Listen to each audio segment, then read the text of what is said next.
बिस्मिल्लाहिर्रहमानिर्रहीम। अस्सलाम वालेकुम जी, मेरा नाम ज़ीशान नूर है। अताउर रहमान कोहसानी साहब हमारे साथ मौजूद हैं।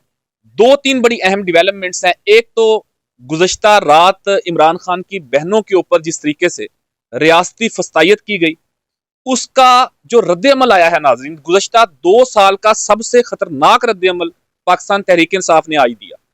बड़ी सख्त प्रेस कॉन्फ्रेंस की गई और उसके अंदर जो अलीमा खान ने इस मौजूदा रजीम का और खसूसन इमरान खान को क्या क्या ऑफर्स की जाती रही माजी के अंदर, उसका भांडा फोड़ा। एक तो वो जरा तफसीलात आपके सामने रखेंगे। दूसरे नंबर के ऊपर आज सुहेल खान अफरीदी जो इमरान खान के ओपनर बैट्समैन हैं, उन्होंने भी आज तबले जंग बजा दिया। उन्होंने आज वाजे कर दिया कि ये जो फस्तायत की जा रही है सूबे के इंतजामिया की तरफ से, पुलिस की तरफ से, ये अब मजीद हम बर्दाश्त नहीं करेंगे। उन्होंने क्या कहा? हरीपुर के अंदर जलसा था जी, हरीपुर के अंदर जलसे के अंदर उन्होंने क्या सख्त बातें की हैं और तहरीक चलाने के हवाले से या लॉन्ग मार्च के हवाले से भी उन्होंने एक ऐलान किया है। उस हवाले से भी बात करेंगे। अताउर रहमान, गुज़श्ता 2 सालों से हम देख रहे हैं कि 5 अगस्त 2023 को इमरान खान गिरफ्तार होते हैं लाहौर जमान पार्क के घर से।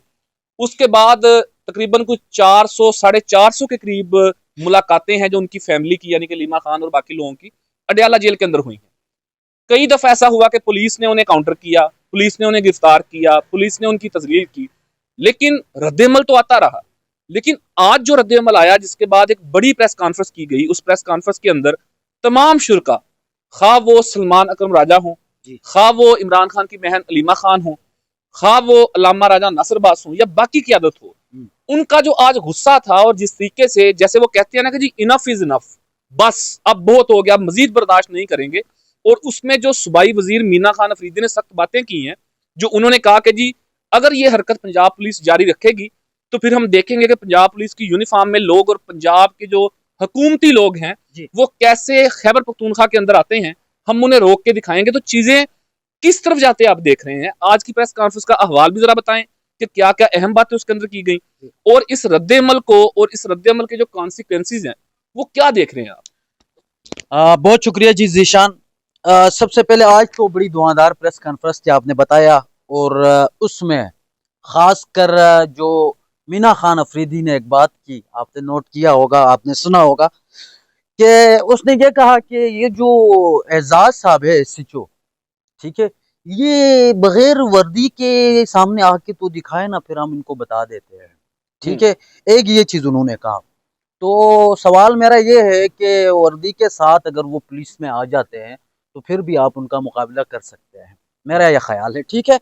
और दूसरा ये कि जिस तरह आज प्रेस कॉन्फ्रेंस की गई है खैबर पख्तूनख्वा हाउस में, और सबसे जो बड़ी बात है ना, वो रात को देखें आप, ये जो हुकूमत जो भी कर रही होती है, अब जैसे पंजाब पुलिस, मरियम पुलिस ने जो कल जो किया, खासकर अडियाला जेल के बाहर रात को पानी छोड़ा गया, फिर गिरफ्तार करके जो पिछली दफे अखबार किया गया था चक्री इंटरचेंज या जो भी है, वहां पे जाके छोड़ दिया गया, ठीक है। तो इससे क्या हुआ है? इससे हुकूमत को नुकसान और पाकिस्तान तहरीक इंसाफ को फायदा हुआ है। किस तरह हुआ है, अब ये मैं आपको बता देता हूँ। हम पिछले तकरीबन हमारे 8 से 10 व्लॉग्स थे, उनमें हम मुसलसल ये बात कर रहे थे कि एक मोमेंटम नहीं बन रहा, एक किस्म की सोशल मीडिया पे हो या जो भी प्लेटफॉर्म हो, उस पर तहरीक इंसाफ की वो एक्टिविटीज उस तरह दिखाई नहीं देती जिस तरह दिखाई देनी चाहिए। लेकिन रात को इन्होंने ये जो नूरीन नियाजी के साथ जो हरकत की, उसके बाद आपने देखा होगा तमाम सोशल मीडिया एक्टिव हो गया है, तमाम कारकुनान एक्टिव हो गए हैं। तो अब इस चीज से और ये बात भी वो कर रहे हैं कि अब तो इन्होंने हद ही क्रॉस कर ली, ठीक है। तो अब ये एक बात इन्होंने की है। दूसरा, आज एक और आपने बात की हरीपुर की जो इलेक्शन के हवाले से, उसमें सुहेल अफरीदी साहब ने तकरीर की, और तकरीर करते हुए उन्होंने ये बात कही कि इस हल्के में 2 बंदों का मुकाबला है, एक उमर अयूब और उमर अयूब की अहलिया। तो मुकाबले किस तरह हो सकता है? मुकाबले इस तरह है कि 1,96,000 वोट उमर अयूब ने लिया था पिछले इलेक्शन में, और अब ये जो इलेक्शन होगा, सुहेल अफरीदी साहब ये दावा कर रहे हैं कि 2 लाख क्रॉस कर जाएंगे और वो उमर अयूब से जीत जाएंगे, और वो उस हल्के में बड़ा कांटेदार मुकाबला होने जा अच्छा, रहा है। एक और बड़ी उन्होंने ना वजीर आला सुहेल अफरीदी ने नाजरीन एक बड़ी मस्बत बात भी उसके अंदर की। वैसे तो उन्होंने तहरीक के हवाले से भी बातें की, जो गुज़श्ता रात वाकया पेश आया उसके हवाले से भी उन्होंने मुतंबा किया पंजाब गवर्नमेंट को।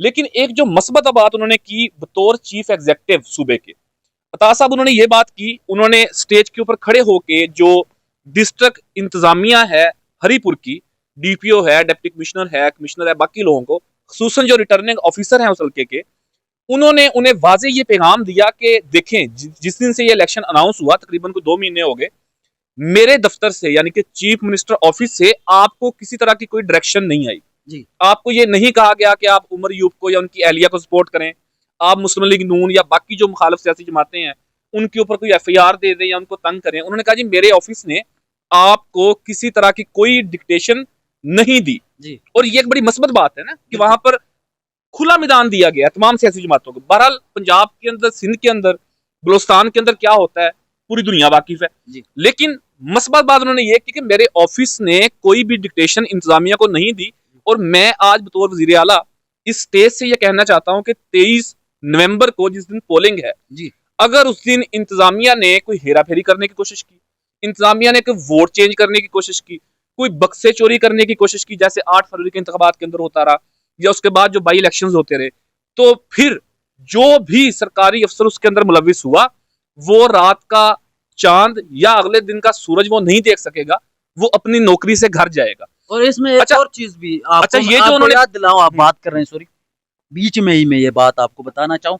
अब जैसे पंजाब में भी बहुत सारे हलकों में जिमनी इलेक्शंस है, लेकिन वहां पर तहरीक इंसाफ ने अपने उम्मीदवारों तक खड़े नहीं किए हैं, उनको पता है कि रिजल्ट क्या आना है। तो उसके मुकाबले में आप यहाँ पर देखो तो सुहेल अफरीदी ने जो बात की है, ठीक है, जो आपको याद होगा हसन अयूब, वो ये चीज बोल रहे थे कि जी सरकार ये जो मशीनरी है उसका गलत इस्तेमाल किया जा रहा है। तो आज ये जो तकरीर पे में आके उन्होंने खुल्लम खुला ये बात की है जलसे में, तो इस चीज से एक चीज तो साबित हो गई भाईजान कि सुहेल अफरीदी साहब चाहते हैं कि पंजाब में जो कुछ वो कर सकते हैं अपने मुताबिक वो कर लें, लेकिन वो फेयर रहेंगे। ये अच्छा, एक चीज ये सिर्फ इलेक्शन के अंदर नहीं, नाज़रीन को ये बताना बड़ा जरूरी है कि इलेक्शंस के अंदर ही नहीं, इसके अलावा भी अगर आप देखें तो तकरीबन 1 साल से जायद हो गया है कि पाकिस्तान तहरीक इंसाफ की हुकूमत सूबा खैबर पख्तूनख्वा के अंदर है, लेकिन हमने आज तक बतौर साफी कभी ये नहीं सुना कि वहां पर जो अपोजिशन की जमातें हैं, मुस्लिम लीग नून है, पाकिस्तान पीपल्स पार्टी है, JUI है, ANP है, बाकी जमातें हैं, कि किसी अपोजिशन के किसी रहनुमा के ऊपर कोई जाली FIR हुई हो, उसके कोई डिटेंशन ऑर्डर जारी किए हों, उसके घर पुलिस ने तोड़फोड़ की हो, या अपोजिशन के जो सियासी वर्कर्स हैं, लीडरशिप है, उनको पुलिस ने या बाकी इदारों ने तंग किया हो, तो एक जो जमहूरी इकदार जो है उसको भी कायम रखा है गुज़श्ता 1-1.5 साल के अंदर पाकिस्तान तहरीक इंसाफ ने। अच्छा, ये तो हो गया सुहेल अफरीदी के हवाले से और बाकी वहां पर होने वाले जलसे के हवाले से। आज की जो प्रेस कॉन्फ्रेंस थी उसमें आखिरी, क्योंकि वीलॉग लंबा हो रहा है, नहीं आखिरी नहीं, एक बात आपने बताना है और वो ये कि जो आपने अपने इंट्रो में बताया जो डील ऑफर करने के हवाले से, वो खबर उसी पे आ रहा हूँ। आज जो प्रेस कॉन्फ्रेंस की गई नाज़रीन, उसमें एक तो अलीमा खान ने बड़े गुस्से से, और आज जिस तरीके से इमरान खान करते होते थे अपोजिशन के वक्त के अंदर प्रेस कॉन्फ्रेंस, उसी तरीके से उन्होंने प्रेस कॉन्फ्रेंस की और बड़ा सख्त लहजा उन्होंने इस्तेमाल किया। उन्होंने कहा जी इनफ इज इनफ, बहुत हो गया, हम पहले जेल रूल्स को तमाम ज़िला इंतजामिया पुलिस के साथ हम तावन करते थे, हम बैठते थे वहां पे जाके, हमारा हक है, एक तो जेल मैनुअल के मुताबिक हमारा हक है, दूसरा इस्लामाबाद हाई कोर्ट का हुक्म भी है, लेकिन अब अगर कोई हद क्रॉस करेगा तो फिर उसका उसी तरीके से जवाब दिया जाएगा। दूसरा उन्होंने कहा कि जी हमें आपने जेल में डालना है डाल दें, कोई मसला नहीं है, जेल में डालना है डाल दें, लेकिन हम हर मुलाकात के दिन अपने भाई से मिलने के लिए अडयाला के बाहर जाकर बैठेंगे, धरना भी देंगे, और अब अगर कोई इस तरीके से हद क्रॉस करेगा तो उसको जवाब भी दिया जाएगा। एक नाज़रीन जो बड़ी अहम बात उन्होंने की कि जब 5 अगस्त 2023 को ज़मान पार्क से इमरान खान को गिरफ्तार किया गया था, उससे महज एक दिन पहले 4 अगस्त का दिन था, तो उन्होंने कहा कि जी एक बड़ी ऑफर इमरान खान को आई थी कि वो ये जिद छोड़ दें, वो खामोश हो जाएं, और वो यूरोप समेत किसी भी मुल्क के अंदर जाकर पनाह लेना चाहते हैं कुछ साल, 2-3 साल के लिए, तो उन्हें हुकूमत जाने की, हुकूमत क्या खैर ताकतवर लोग उन्हें इजाजत दे सकते हैं। और अगर आप रिकॉल करें, आपको याद होगा कि 4 अगस्त को 3 अगस्त को जो हाई कमिश्नर हैं यूके के, वो वहां पर गए थे, उनकी मुलाकात भी हुई थी और आज उस बात की तस्दीक भी हुई है इमरान खान की साइड से भी। अलीमा खान ने यह कहा कि इमरान खान को ऑफर आई थी जेल के अंदर, वक्तन फक्तन उन्होंने टाइम टू टाइम ऑफर्स आती भी रही, लेकिन उनकी तस्दीक उस तरीके से नहीं हुई। दोनों जानब से दावे किए जाते रहे, लेकिन इस एक डील की ऑफर का आज अलीमा खान ने तस्दीक की है। बहरहाल अताउर रहमान एक साहब, प्रेडिक्शन मैं करना चाहता हूँ। आपने माजी में जो चीजें हम भी कवर करते रहते हैं, खैर आपने भी देखा होगा। अब मुझे ऐसा लगता है ना कि ये लोग कल जाएंगे ना, कल जाएंगे तो कल लिस्ट के लिए नाम दिए गए मेरे ख्याल जुमेरात का दिन है, मुलाकात जुमेरात, के लिए नाम दिया। ठीक है। तो उसमें इससे पहले हमने देखा है कि यही होता रहा है कि जैसे एक दिन अब रात को इन्होंने ये जो हंगामा किया, जो भी किया, वो जो आवाजें सुनाई दे रही थी बड़ी अफसोसनाक, बयान नहीं किया जा सकता। तो एक चीज हमेशा होती रही है जीशान साहब, ये कि इस तरह का उन्होंने जब कभी भी अटैक किया है और फिर सोशल मीडिया ने उसके ऊपर प्रेशर डाला है, तो तीनों बहनों की नहीं तो एक न एक बहन की किसी न किसी की मुलाकात करवा ली। और ये भी मुझे लगता है एक पॉलिसी का उनका हिस्सा है, ताकि वो करवा ली तो फिर इमरान खान का पैगाम आ गया बाहर। तो फिर क्या होता है, फिर ये होता है कि फिर जो पीछे वाले जितनी भी लीडरशिप है ना, वो ये सोच रहे होते हैं कि यार चलो अब मुलाकात हो गई तो अब ना जरा थोड़ा फिर सुकून की नींद सोते हैं। तो मेरे ख्याल में अगर आपकी मुलाकात हो भी गई, ठीक है, हमेशा तकरीबन 2 सालों से यही चल रहा है, मारपीट के बाद फिर आपको मुलाकात करने की इजाजत दे दी गई, ठीक है। तो मैं ये समझता हूँ कि अगर मुलाकात करवा भी लिया, कल करवा लिया, चलो अगले मंगल को करवा लिया, फिर भी इनको अपनी जो तंजीमें हैं वो एक्टिव करनी चाहिए। ये जो प्रेस कॉन्फ्रेंसिस में आके जो बात कर रहे होते हैं या जलसे जुलूसों में जो बात कर रहे होते हैं, उनके ऊपर अमली इकदाम भी करें, ठीक है। सिर्फ प्रेस कॉन्फ्रेंसिस तक महदूद न रहे। रात को आपने शेख वकास अकरम को सुना था, क्या क्या बात कर रहा था। तो ये मेरे ख्याल में नहीं होना चाहिए। अभी व्लॉग लंबा हो रहा है, नेक्स्ट पे फिर बात करते हैं जी। तो ये जो कल हुआ उसके बाद दोबारा से पाकिस्तान तहरीक इंसाफ यूनाइट होती हुई हमें महसूस हो रही है, मुत्तहिद होती हुई दिखाई दे रही है। वो चाहे सोशल मीडिया की बात हो, वो चाहे स्ट्रक्चर की बात हो, जमात के अंदर के धड़े हों, वो हमें दोबारा इकट्ठे हुए दिखाई दे रहे हैं। दूसरी तरफ जो रिटायर्ड जजेस हैं उनकी भी मुलाकातें शुरू हो गई वकला के साथ, बाकी लोगों के साथ भी। तो क्या आने वाले चंद दिनों के अंदर कोई नई एक बड़ी तहरीक शुरू हो सकती है? इस वाले से देखते हैं मुस्तकबिल करीब के अंदर क्या सूरत बनती है।